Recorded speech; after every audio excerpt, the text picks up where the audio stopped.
I'm Matt the Disguised Horse. All too often I get asked the question, Matt, do you think this would be a great first car? Matt, what do you think of this 7 Series BMW from 2003 with 400,000 miles I can get for just $16,000? They're going to give me a great interest rate. It's going to be 12%. And what I say to that is that you're a crazy person. I always offer my 2 cents when I'm in these types of conversations with a bunch of different options that I just off the top of my head think are great cars. Cars I've had, cars I've been through, and cars that are just good all around. Some of them have great aftermarkets. Some of them have, just great to and from drivability. But as a first car, what do you really need? You just need a good set of wheels and a good attitude to get you where you need to go. So let's get started. All too often we fall into this trap of, I want a BMW, I want a Mercedes, and those are great cars if they're brand new. Now, the first car on our list is a 2016 Volkswagen Passat with a 1.8 liter turbo engine, and it's the premium edition. And guess what? It's only 8,500 bucks. That's awesome. Look at how good this car looks. You've got the black with the black, you've got the wheels, you've got everything you need to look cool while you're doing it. Now, to be fair, this car does have a little bit of miles, but I have had a Passat. Before I had the STI, that's what I drove. I drove my Passat for, almost 6 years. I paid that thing off, and it was a wonderful first car. Never let me down, never left me stranded. There's a huge aftermarket, and if you don't remember Dieselgate, there are parts galore. A Volkswagen TDI, other than the engine, shares literally every other component with this car. I think even some like Jetta and Golf parts will work on this thing, but that's the thing. It's a very, very highly produced car, so there's lots of them. They're inexpensive to maintain. It is a Volkswagen, so there are some expensive proprietary parts, but if you look on Amazon, you can get anything you need for this car. Rock Auto, O'Reilly's, AutoZone, these are all great places right down your street in your local neighborhood where you can get parts for this car. I went through 2 or 3 sets of tires, winter tires, summer tires, all seasons, a couple sets of brakes. I mean, I don't think I'm like the craziest driver, but they're just maintenance items and they weren't a huge burden. So if you pick this car up for 8,500 bucks, let's say it does need a little bit of work, it does a little bit of maintenance to, make it there. You take it 1,500 bucks, you get some tires, you get some new brakes, do all the maintenance, flush the radiator, new ignition coils or spark plugs, and you're good to go. I think this car is going to last another 100,000 miles as long as you take care of it, and that's all up to you. That's all up to the consumer. But highly, highly recommend the Volkswagen Passat as your first car, whether it's a 2018 or a 2023. Or I don't really recommend the older ones just because they're gone in age, but you never know what you're going to get. But this car, for all intents and purposes, looks wonderful. Up next, we've got an absolutely stunning 2002 Toyota 4Runner. Now, this car will take you anywhere you need to go. You want to drive on a volcano? Send it. You want to drive on the ocean? Send it. You want to drive to a parking lot? Send it. I think the 4Runner is such a good car, and it is so, I don't even want to say overrated, but it's so good. One of my best friends has one. I want one. Like, this car, I can go anywhere and do anything. And for a price that's just under $10,000, you can't really beat that. Now, these do come with tax because people know these are going to last. People do care about these cars, and when they're taken care of, they're very well taken care of. This one comes with a V6. It's got 4-wheel drive, and it might need a little bit of maintenance because it's going to be on the more used side, but this is kind of the entry point for almost all 4Runners. If you go any older, I think you're looking at over 20 years old, 20 years plus old of a car, and that's just going to come with old age problems, and you might have to do more maintenance than you want to. If you widen your search area, you want to drive a little bit, go a little bit farther, I think you can find some really good deals.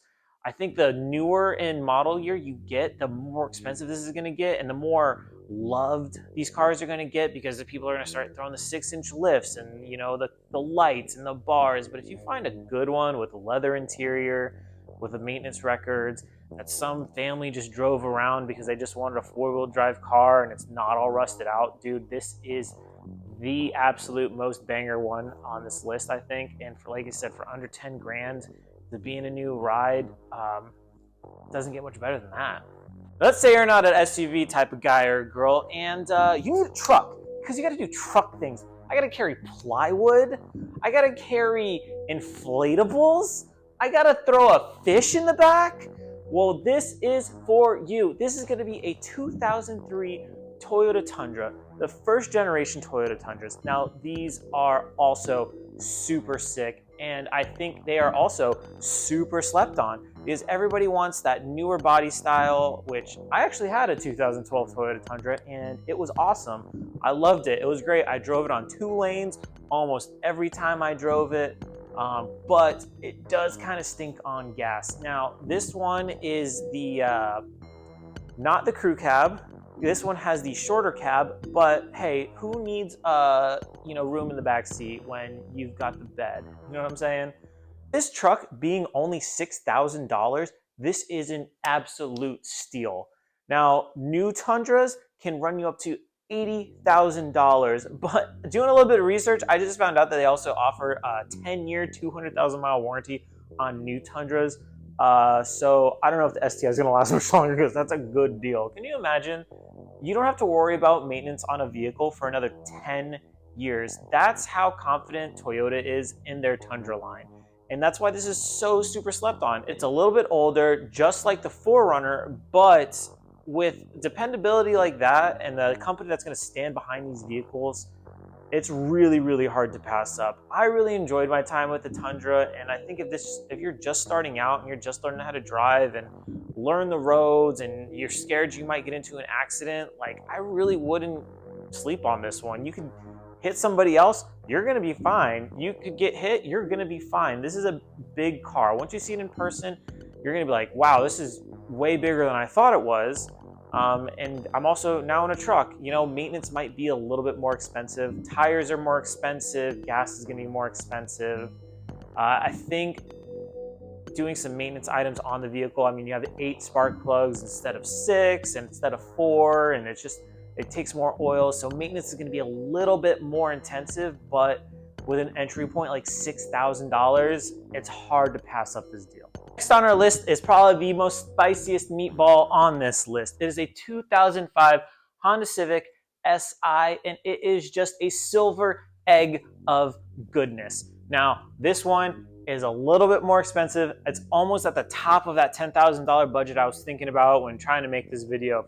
What would I get if I was a young man looking for my first vehicle and I needed something? I would probably stay around $10,000. I think it's a reasonable price for a car. I think that, $10,000, I should be able to get something that's reliable, is nice, is cool, because I'm a cool guy. You know what I'm saying? Cool dude. I'm a cool dude, so I need a cool car. And it's a Honda Civic, so I know it's going to last. As long as it was taken care of, as long as every gear wasn't chirped, every red light or every stop sign, or any time they were on a highway and they were doing 150 miles an hour, if it was maintained, this is gonna be a good car and it's gonna last. The aftermarket for Honda Civics is crazy. This model, this 2005 year with the egg shape, I don't think was the most loved because it was such a far departure from what the Civic was before this, like the EK and the EG, and then it turned into an egg, and then it's kind of on the track to be the more modern Civic we know today. So this was kind of like a weird transition point, and looking back, it was super cool and it was super good. I think I've seen like 500 horsepower versions of this with like the K-series motor in it and all done up and slammed, and like looking back, like I was kind of like, hey, this is kind of dorky, but now that I'm older and I'm wiser in my ways, I'm like, this thing's pretty freaking sweet. But 10 grand is a little steep, especially if that's your whole budget for maintenance. Like, this could be a cool car to start another disguised horse channel, or this could be a cool car to, just learn how to do maintenance. But I think at $10,000, if it doesn't get to you with new tires, a full maintenance history, all the warm, goody feelings that comes with a car at the top of your budget, this might not be the best one for you. But if you like to tinker and you want to learn and you want to look cool doing it, I think this would be an awesome car. It is a little pricey, but it is the spiciest meatball we have. Let's say you're modest. Let's say you just want, I just want to be able to go to the grocery store and get my stuff and go home. I don't care. And you know what? A Subaru Forester is for you, man, because like this is kind of like the most vanilla you can get, I think. I know the Subaru Forester is probably one of the best cars like ever made as well, and like it looks cool. It's a little dated in its appearance, but for 5,500 bucks, manual, all-wheel drive, and you get to say you drive a Subaru. This is a Colorado person's dream. I don't know what else you want.